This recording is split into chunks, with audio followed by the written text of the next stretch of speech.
height of the 18th century, the most glorious kingdom in Europe would face a mighty foe, the power of its own people.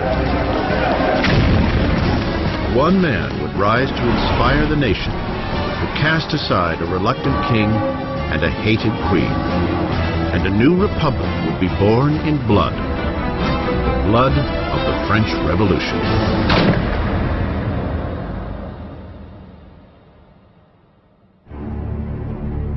(1794), France's Conciergerie prison, an impenetrable fortress on the banks of the Seine River. Dank, rat-infested, it is known as Death's Antechamber. Inside, the voice of a young nation is about to be silenced. As his hair is shorn and his neck laid bare for the blade of the guillotine, Maximilien Robespierre prepares to pay for the cataclysm left in his wake. The explosion of events that became the French Revolution. The French Revolution is this extraordinary moment when people began to believe that you could actually recreate almost everything in a society, that you could not only change the politics, the institutions, but you could change human nature itself through political action. The French Revolution really does constitute the crossroads of the modern world, where everything begins to turn in a different direction. The revolution saw a feudal land turn its back on aristocratic tradition and chart a violent new course for the future.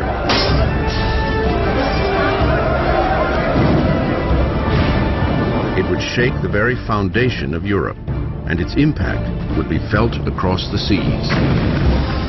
The French Revolution is the most important event in Western history. There are developments that can rival it, like the Industrial Revolution, like capitalism, but if you mean an event, I can't think of anything more important. It was the revolution that upset things the most. I mean, again, when you consider that it got rid of the Catholic Church, it got rid of Christianity, it got rid of the nobility, it got rid of the king, it got rid of all these things.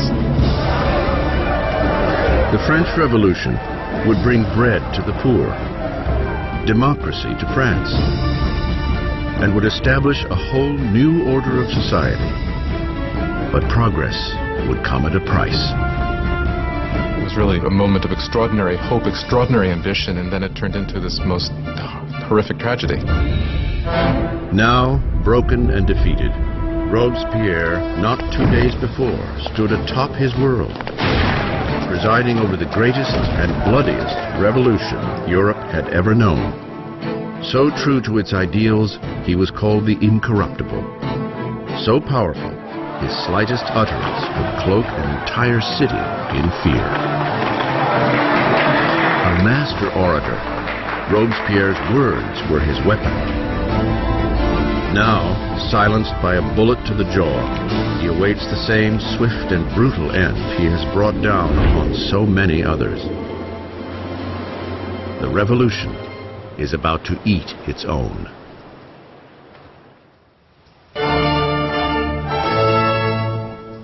No one could have foreseen the turbulent times ahead on one spring day in 1770. The Chateau of Versailles fills to its gilded rafters with the glittering crowds of the royal court. Completed in 1682, Versailles was the crowning masterpiece of King Louis XIV.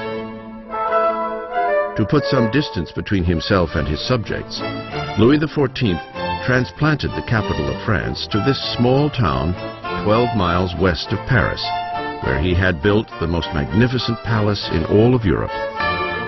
For nearly 100 years, it has been the seat of the nation's unwavering monarchy. And today, it is host to a very important wedding.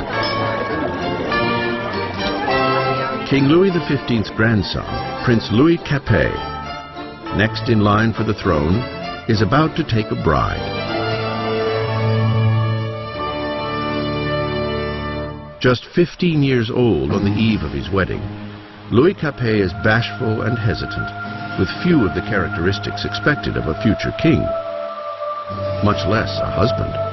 Louis was this pudgy, shy, painfully inadequate 15-year-old with absolutely no social graces at all. Louis XV's mistress, Madame du Barry, called him a fat, ill-bred boy. Basically, he was just a schlub. It was very hard for Louis to come to decisions. He dithered incessantly. He was always ready to be persuaded by the last person he had talked to. Again, those are usually not considered good leadership qualities. Louis's marriage is a political union between Austria's royal family, the Habsburgs, and his own, the Bourbons. The wedding symbolizes the end of an ancient rivalry and the beginning of new regional ties. The young bride-to-be arrives in France, a wide-eyed and pretty 14-year-old girl, Marie Antoinette. Marie Antoinette is an Archduchess of Austria. She's the youngest daughter of the Empress Maria Theresa, and she comes to France as part of a marriage deal which represents a great reversal of alliances, whereby for the first time in living memory France and Austria become allies rather than enemies. Marie comes to France as a political gesture, but as a teenager she has little interest in political affairs. Well, when Marie Antoinette came to Versailles, she was very young. She didn't know a great deal about the country she was coming to. She didn't know about the customs. She didn't know about the court. She was certainly a headstrong girl, a very lively girl, but she was still a girl. When Marie Antoinette comes to Versailles, she is just a teenager. She is blonde with blue eyes. She is pretty, and she likes being attractive to people. And she comes with the intention of winning over her husband and her new family. On the night of the wedding, there is an ominous storm. But inside, the grandeur of the ceremony lights up the palace as the newlyweds make their way to the royal bedroom.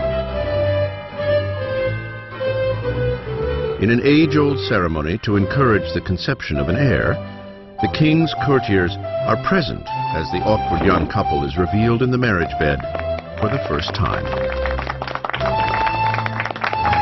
The crowd is delighted and expectations are high.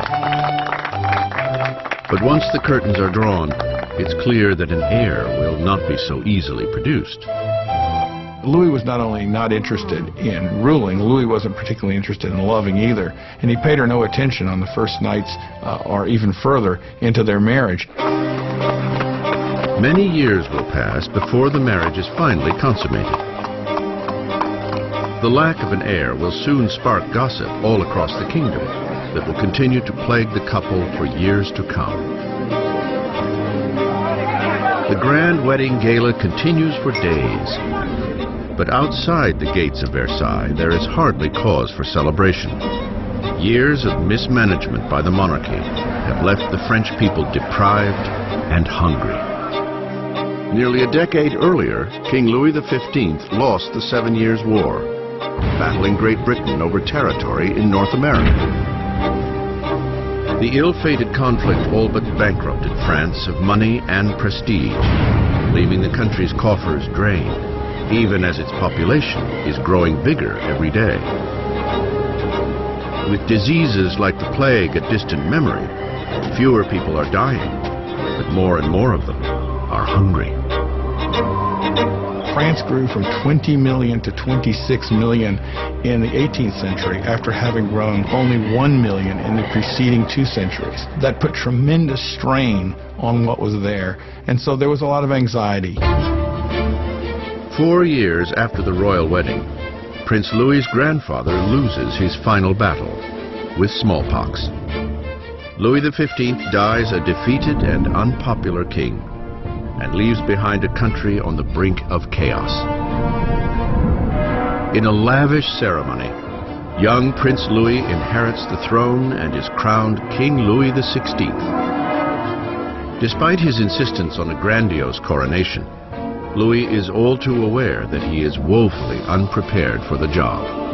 Louis XVI, the moment his grandfather dies and it suddenly is clear that he's king, he doesn't know what to do. He feels as if the world is falling in upon him. So although he's been educated in the full expectation of becoming king, he doesn't feel ready for it. For a kingdom in crisis, Louis XVI is the worst man to have on the watch.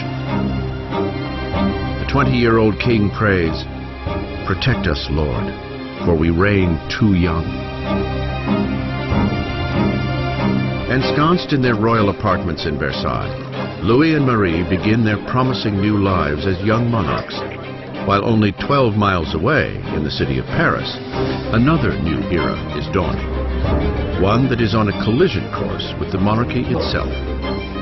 It is a dangerous new age of ideas, the age of enlightenment.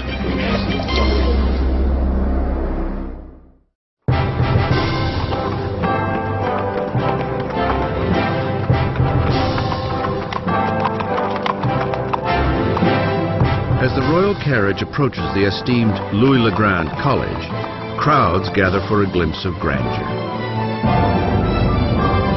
It is a day to welcome the newly crowned king, Louis XVI, and his lovely Austrian wife to the city of Paris.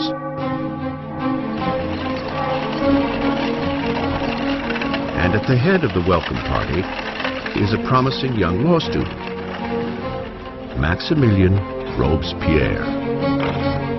When Robespierre was a schoolboy, the king visited the college and Robespierre gave a Latin address to the king. So he actually spoke to Louis XVI when he was a teenager.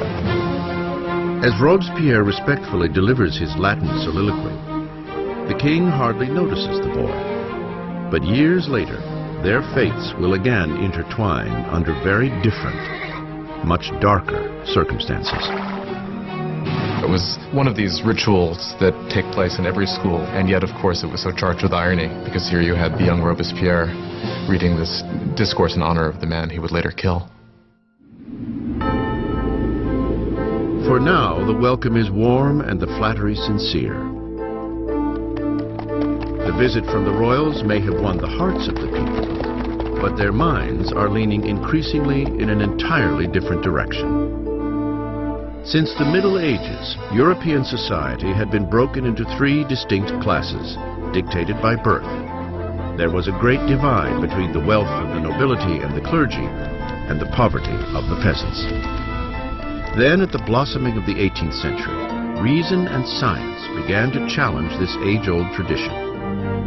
Swept up on a current of innovation and new literature, Paris now radiates as the philosophical center of the world. The city pulses with a great flourishing of knowledge, a shining beacon of possibility.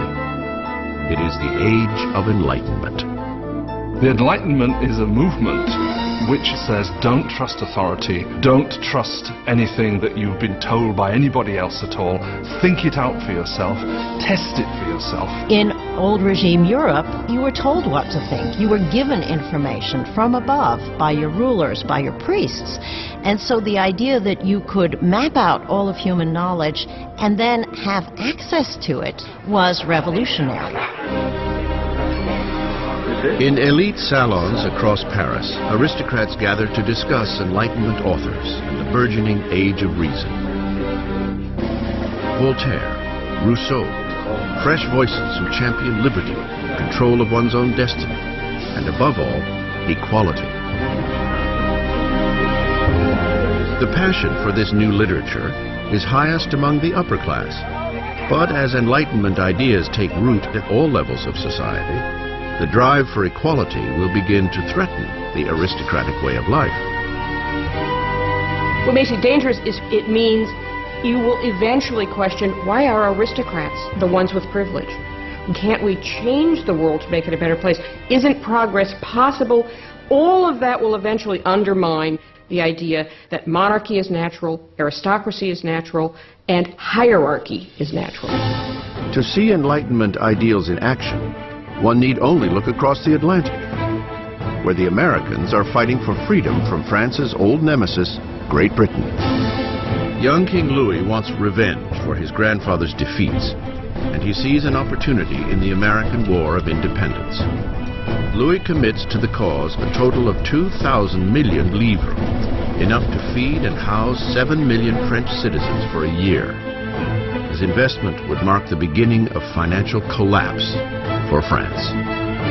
America bankrupts France, in effect, because the debt which the French monarchy incurs in order to fight the American War of Independence turns out to be absolutely crucial in the financial situation of the French monarchy, because the French monarchy cannot pay those debts. While Louis sends money and troops across the Atlantic, Marie is busy incurring debts of her own. Life at Versailles is a never-ending routine of archaic ritual and formality. There are ceremonies for the waking of the king and queen, for dressing, for dining, for retiring to bed. To keep herself amused amidst the ritual drudgery, Marie Antoinette presides over a parade of increasingly outrageous fashions. Marie was obsessed with fashion, especially these towering hairdos that were several feet high, that took hours and hours in the construction and fit all sorts of ornaments and fruits, and to many people they seemed like an obscenity. They came to represent what was all that was wrong with her and with Versailles and that culture. Marie occupies herself with court gossip, gambling, and the staging of plays. As her expenses accumulate, Marie earns the nickname Madame Deficit. Marie is given the name Madame Deficit as the country is in economic chaos, and she continues to spend as if nothing's happened on dresses and jewels and shoes, and she was the Imelda Marcos of her day. Of all the debts Marie incurs, the greatest is what she owes her country, an heir to the throne. In the 7 years since their marriage, Louis and Marie have yet to produce a child. Marie finds herself in an increasingly humiliating position. The job of the Queen is to produce a male heir. It's absolutely essential for there to be a son. And during that time, people criticize, people are dissatisfied, people say the king should never have married this Austrian archduchess, and now she can't even produce an heir to the throne. Marie is desperate. Louis's appetite for food is unquestioned, but sex is clearly not on the menu.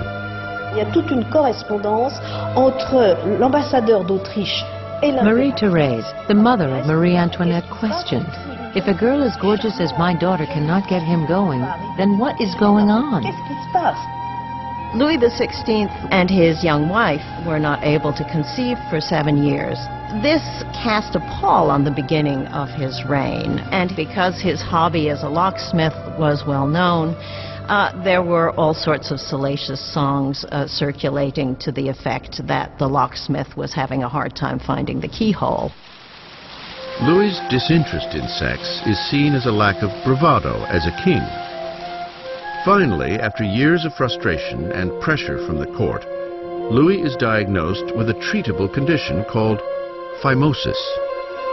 Louis had a deformity that made arousal extremely painful. Therefore, there was no consummation until there was a surgical procedure that could correct this. But he was scared to death to have it. And it took years for him to agree to have it.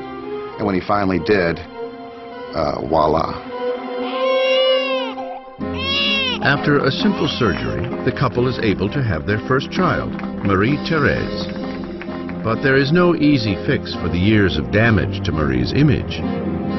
Since the early 1780s, libelles have circulated throughout the country, pornographic satire of the king and queen.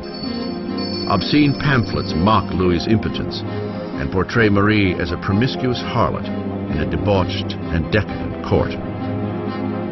The people's view of the monarchy sours as conditions in the countryside worsen.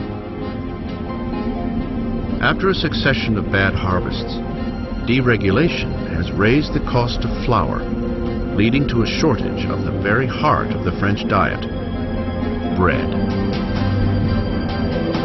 But the hardships naturally stop at the gates of Versailles. As the royals continue to live in extravagance, complaints are committed to paper. One charge is leveled directly at the royal court. Do you know why there are so many needy people? It is because your luxurious existence devours in one day the substance of 1,000 men. The man behind this charge? The same young man who just a few years earlier regaled the king and queen after their coronation, Maximilien Robespierre. In Robespierre, the people will soon gain a voice, calling for liberty, equality, for revolution. Versailles in the late 1700s is an oasis of extravagance, surrounded by a land in despair. And with an uncertain king at the helm, France is charting a course for disaster. After 19 years of marriage, Louis has sired 4 children. Yet as a king, he remains impotent. In an attempt to demonstrate leadership, Louis dabbles in financial reforms. But his misguided interfering burdens the poor with heavy taxes, while the nobility pay hardly at all. With the economy in ruins and the people restless, it seems as if even the heavens are angry, smiting France with the most bitterly cold winter in 90 years. If ever God intervened to make a situation worse, the summer of 1788 and the spring of 1789 is a moment when that happens. By the summer of 1788, you already have a burgeoning political crisis, and it's developing against a background of very serious food shortage. For the people of France in the 18th century, flour is the essence of life itself. Bread, the measure of existence. Most ordinary people in France ate at least 2 pounds a day of bread. Bread was all important. Its price was immediately felt by everyone. If the price doubled, you were in big trouble. Under Louis's financial mismanagement, the cost of flour skyrockets. Sparse food supplies are hoarded. The cost of a loaf of bread soon equals a month's earnings. Hunger turns to rage. Riots break out across France. Homes are robbed. Bakeries are raided. And shopkeepers suspected of stockpiling bread are lynched on the spot.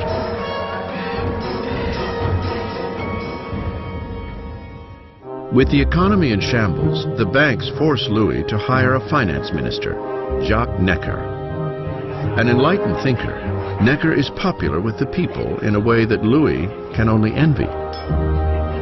Jacques Necker was undoubtedly the most popular minister throughout the spring of '89 because he's taken the line publicly in his writings that the government's duty is to make sure that there is enough bread and grain for everybody. The nation in fiscal crisis, Necker urges Louis to call a meeting of the traditional representative body of the kingdom, the Estates General. It is the first time the representatives have been called together in 175 years. France was politically organized in something called the estates. The first estate was the clergy, the second estate was the nobility, and the third estate was everyone else. And by contemporary reckoning, the first 2 estates occupied 3% of the population, and the third estate 97% of the population. A lot of people felt it was very unfair for this third estate, which was most of the population, to only have 1/3 of the deputies. They felt it was very unfair that this should be a 3-chamber parliament, where 2 chambers, the nobility and the clergy, could always outvote the commoners. May 4th, 1789. A skilled young lawyer and politician arrives at Versailles. Maximilien Robespierre comes to stand before the Estates General as a deputy to fight for a fair voice for the people he represents, the Third Estate. An orphan from the provinces, Robespierre had risen to academic prominence on a prestigious scholarship, becoming an eloquent speaker. Prim in appearance, with never a hair nor a phrase out of place. Back home in the small town of Arras, the Enlightenment ideas he had absorbed in the salons of Paris found a powerful voice as he became a hometown lawyer for the downtrodden. By the time he went back and started to practice as a lawyer, he was reading very widely in the Enlightenment. And Robespierre was someone who, when he was practicing law in Arras, tried to actually bring the ideas of the Enlightenment into the cases he was fighting. At the Estates General, Robespierre and his colleagues are demanding that the nobility and clergy pay taxes. But Louis feels increasingly threatened by the growing radicalism of the Third Estate. Then, on June 20th, after a 6-week deadlock, the deputies arrive to find that they are being silenced. On June 20th, when the deputies come to their meeting and find the doors locked, they suspect a plot. They move next door to what we call a tennis court, which was really a handball court, and gather together and swear they will not stop meeting until they have a new constitution. The deputies declare themselves a new National Assembly, the true representatives of the people of France. The tennis court oath is one of these great symbolic moments in the history of the French Revolution. You had these people assembled in this great open space of the tennis court, raising their arms in this sort of quasi-Roman salute. And for the National Assembly, this was a moment when they realized something of their power and their dignity and saw that they really could defy France's king. In one revolutionary stand of defiance, the National Assembly is born. It will be a communion of voices from around the country, a parliamentary body enacting the people's will. But wresting power from the king would not be so easy as signing a simple proclamation. All of these early victories that take place at Versailles are largely paper victories, and they have no teeth to back them up. And the fear that takes over the deputies at Versailles as we approach mid-July is that the king is gathering his forces to disperse them, to overthrow them. By early July, 30,000 of the king's troops are taking positions around Paris. To defend themselves, the people form a new National Guard. Rioters raid Paris's armories and make away with over 28,000 muskets. The only thing missing is gunpowder, and the people know just where to get it. In the center of Paris, there looms a massive stone dungeon, notorious as a symbol of feudal rule, the Bastille. The prison houses the city's stores of gunpowder and is legendary as a den of torture and unspeakable deaths. The Bastille had been the great symbol of royal despotism, the great symbol of the kings of France running beyond the just limits of their own power, a symbol of horror for the people of France. Amidst the rioting, there is a stunning outrage. Louis fires his finance minister, the people's beloved Jacques Necker, seen as too sympathetic to the masses. Hours after Necker is fired, word reaches Paris that their man on the inside has been ousted. There is nothing left but revolt. On July 14th, crowds band together identifying themselves with a small cockade, red and blue for the colors of Paris, separated by white, the color of the House of Bourbon. The tricolore is born. From the feverish crowd, a voice cries out, "To the Bastille."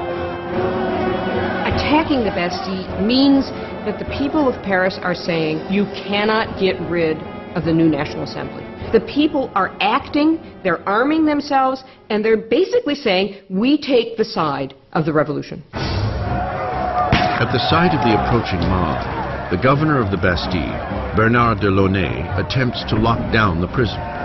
He mounts a hopeless defense, and the marauders storm the fortress and tear into the guards with knives and pikes. Finally, de Launay surrenders, but the enraged mob engulfs him, dragging him through the streets. The jeering horde kicks and stabs at him until he shouts, "Let me die." The crowd eagerly obliges. He is stabbed and shot, and a revolutionary tradition is born.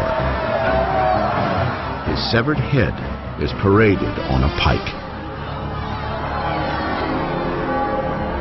The deputies in the National Assembly do not immediately condemn this act of violence. In fact, they accept it.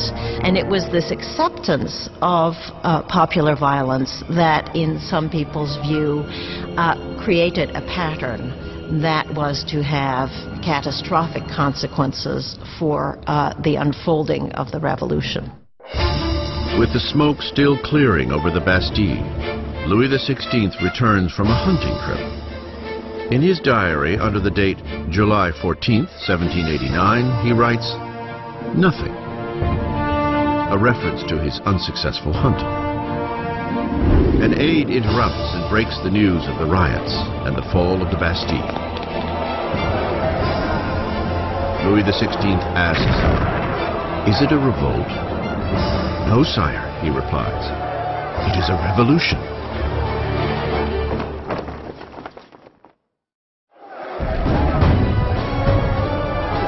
Victory at the Bastille unleashes the irrepressible torrent of revolution. The people had defied their king and won. There would be no turning back. As a symbol of the defeat of tyranny, the people, men, women, and children, dig in with bare hands and tear the Bastille apart, brick by feudal brick. They are beginning to dismantle the past itself. The French went about the process of tearing down the Bastille as quickly as they could. In the absence of powerful explosives, this was done very painstakingly, but with a tremendous amount of vigor. And the bricks were given away, sold as emblems of the demolition of despotism. The energy of the streets invigorates the National Assembly. A charter is penned within days called the Declaration of the Rights of Man. Under this daring new document, archaic class distinctions are to be abolished, and all men considered truly equal. The Declaration of the Rights of Man was a declaration promulgated by the National Assembly, which said in its text that the sovereignty belongs to the people, belongs to the nation. The king is nowhere mentioned in this document. Therefore, by issuing this document, the Assembly was effectively seizing power for itself. With the new National Assembly as their voice, the citizens of France set out to change the very fabric of their world. They demand a constitutional monarchy, equal rights for all men, and justice under reasonable laws. To provide a greater voice for the call of revolution, Robespierre demands increased freedom for the press, long muzzled under the old regime. The resulting free press is spearheaded by L'Ami du Peuple, the people's friend, a fiery newspaper full of vitriolic rants and provocation. It is the brainchild of a former doctor, Jean-Paul Marat. After a string of unsuccessful careers, Marat found himself living in poverty, for a time finding shelter in the sewers of Paris. It was there he contracted a painful skin disease that now leaves him confined for long periods to a medicinal bath. A bitter and failed Marat finds in the revolution the perfect outlet for his venom. Jean-Paul Marat was just one of these professional malcontents. And unfortunately, revolutions do offer opportunity to professional malcontents. Marat took all of that bile, all of that resentment, and funneled it into a newspaper that became extraordinarily successful, L'Ami du Peuple. Marat was a man possessed of extraordinary anger. You just have to read the pages of his newspaper, The Friend of the People, to see this. In every issue, he displays a complete paranoid mentality. He sees plots everywhere. Everybody is plotting against the revolution, and the answer is very simple for him. The answer is blood. The answer is heads. Marat loathes the monarchy's relentless extravagance, even as poverty grips France, and needs only the slightest rumor to lambast the king and queen in his newspaper. On October 2nd, 1789, his anger boils over. Word reaches Paris that the king has thrown a party at Versailles, that the decadent royals threw the new tricolor flag, symbol of the revolution, to the ground and trampled it underfoot. Marat is enraged. He reports the insult in his paper, just as a new threat breaks. The king has again ordered troops to move into positions around Paris. With the coup at the Bastille still smoldering in the minds of the people, Marat frantically urges them to take action. People of Paris, it's time to open your eyes. Shake yourselves out of your torpor. Wake up. Once more, wake up. October 5th. dawn breaks to the furious ringing of bells. Women gather near City Hall to protest the shortage of bread. And now fear of the approaching royal troops mixes with anger as news of the king's offensive party circulates through the crowd. Soon, thousands are marching to Versailles, pikes and guns in hand. The women are taking their complaints to the king. The core of the crowd was made up of the famous poissardes, the fearsome fish ladies of the central markets, who were known for their brawny build and their fearlessness. They were equipped with large knives for scaling fish. They were hugely muscular because they carted boxes. You didn't want to tangle with these ladies. These are women of the poor quarters. These are poor women which are affected by the increased price of bread, by the scarcity of products, who suddenly begin to realize that they must act. It is quite extraordinary how these ordinary women, probably most of them couldn't even write their name, suddenly act as the protagonists of the historical process. Inside the palace, word of the approaching crowd of angry women reaches the Queen's chambers. Legend has it that it is at this moment that Marie Antoinette utters the most famous line she never said. Marie Antoinette did not say, "Let them eat cake."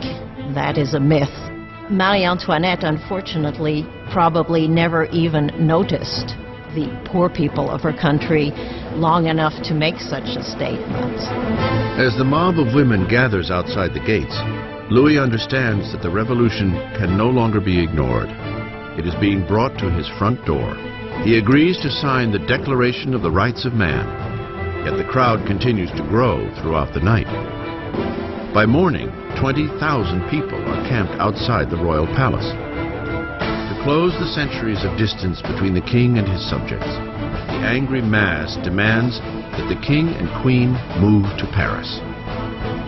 Indecisive as ever, Louis is weak to respond. His hesitation would provoke a fury in the crowd and put the lives of the royal family in grave danger. When they don't get instant compliance with what they want, it really looks as if they're going to massacre the Queen. A wave of women break into the royal palace screaming for the blood of the Queen. They massacre the guards, decapitate them, and impale their heads on pikes. They were like banshees screaming throughout the palace, "Give me her entrails, give me her head, I want a leg, I want an arm." I think that they had grown so frenzied that if they had encountered her, they probably would have torn her to pieces.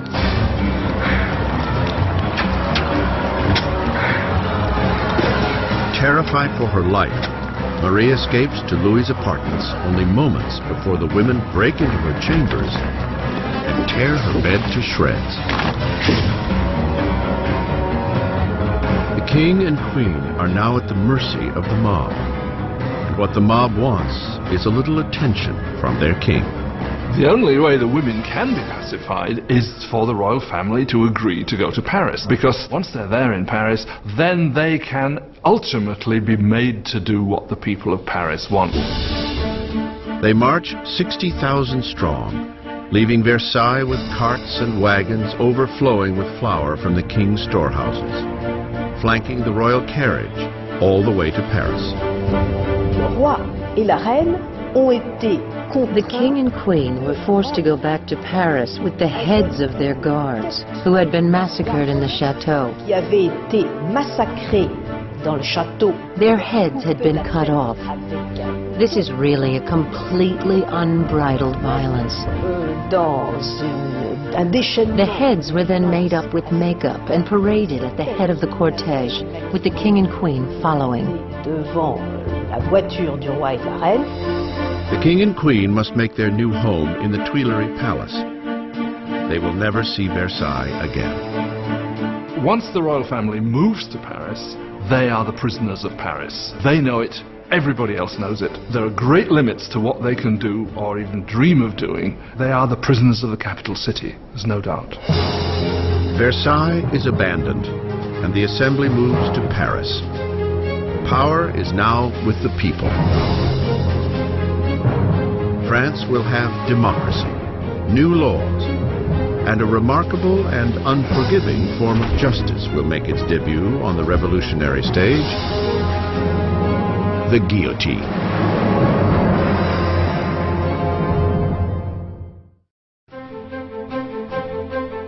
May 1791. Nearly 2 years have passed since the royal family and the National Assembly have moved to Paris.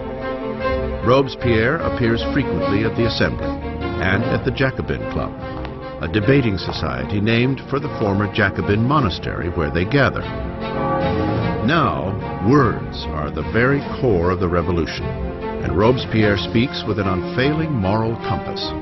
His true north is always the people.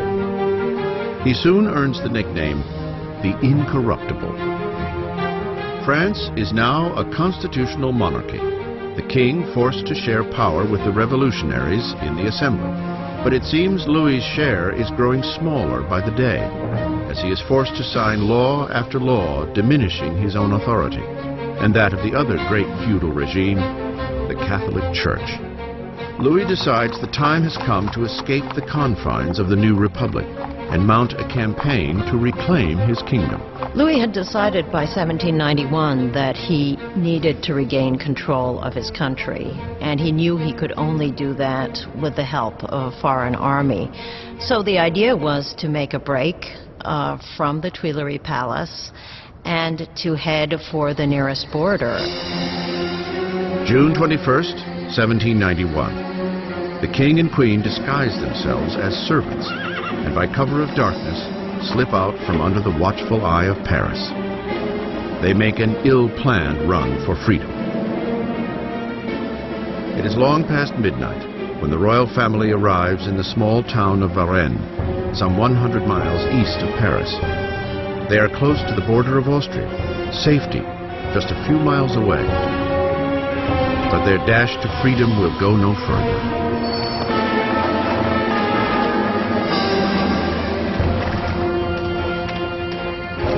Rumors of the royals' journey have preceded them to Varennes. A town official stops the carriage, demanding their passports.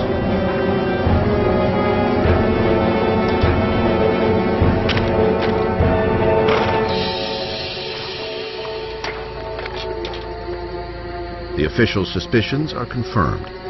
It is the signature of the king himself. The townsman is overcome at the sight of his king. But revolutionary guards nearby show no reverence for the fleeing royals. He keeps hoping that people will recognize him and there will be a kind of rebellion in his favor. And much to his horror and surprise, they are not ecstatic to recognize him. They see him as escaping, and basically he's arrested and taken back to Paris. The idea that the monarch had tried to abandon his people was psychologically catastrophic. That event really broke the bond between Louis and his subjects. Now they had not only a king who was superfluous, they had a king who was obviously a traitor as well. With the royal family official turncoats to the revolution, power shifts from Louis, now a prisoner king, to the revolutionaries at the Assembly. At the very heart of the young revolutionary government is Robespierre. He shines at the podium, calling for liberty, equality, and fraternity. He demands universal suffrage and an end to slavery in the French West Indies. And most passionately, he rails against the death penalty, because in the new age of enlightenment, Robespierre wants to discard all remnants of the medieval past. Europe had inherited a macabre repertoire of execution techniques from the Dark Ages. Unremittingly cruel deaths by drawing and quartering, hanging, drowning, and burning at the stake. Well, under the old regime, there was a whole panoply of very gruesome punishments, and decapitation was punishment reserved for the nobility. And one of the things that the revolution wanted from the start was to have everybody equal in death. They wanted symbolically to have the same punishment available for anyone. Despite Robespierre's opposition, a new killing machine takes center stage in Paris. Physician-inventor Joseph Ignace Guillotin devises a ruthless beheading machine, turning old-fashioned decapitation into a humanitarian experience. Dr. Guillotin describes his new device to the assembly. The mechanism falls like thunder. The head flies off. Blood spurts.